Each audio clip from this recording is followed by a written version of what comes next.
All right, team. So I'm replacing these wheel bearings on my wife's car. It's a 2016 Subaru Crosstrek.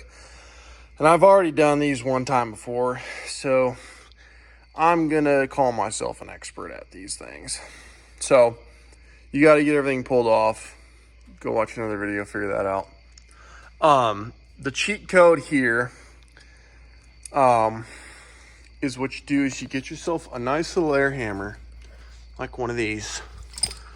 Sounds cool. Get you one of them with a full tank of air. And you come back up under here.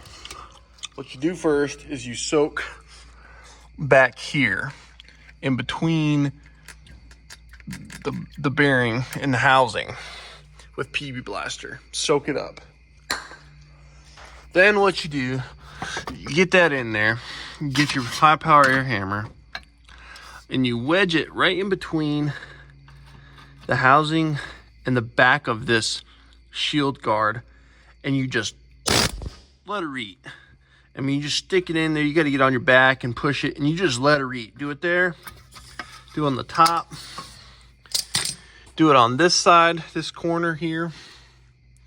And this top up here, this corner. Just let the air hammer eat and get her in there.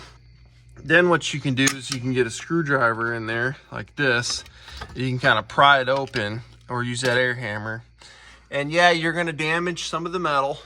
That's just part of it.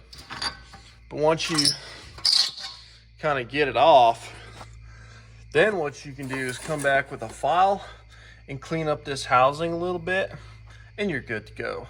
Now, if it gets real bad, you're gonna have to go get a slide hammer, and you're gonna have to don't get the regular axle puller, get the front axle puller because it's got a longer snout on it. Don't get the rear one. Get the front axle puller. I use O'Reilly's.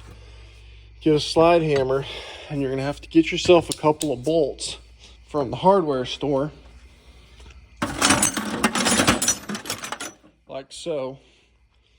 And you're gonna have to come in here, like let's say this was still up in there, and you would put these, assuming you got this front part ripped out and you're still stuck on the back, you'd come in and put these bolts in, do 2 or 3 of them, use the cup like that housing we were just talking about, and get on there with that slide hammer and rip it off. Get a buddy on the air hammer while you're slamming that hammer as hard as you can, and use a lot of that PB Blaster, and it should come out. So I only had to use the air hammer on these because these are 3 years old. But the original ones that I took off, I had to use the air hammer and the slide hammer, and it was a pain in the neck to get out. But using the method I told you about, it came out. So keep that in mind.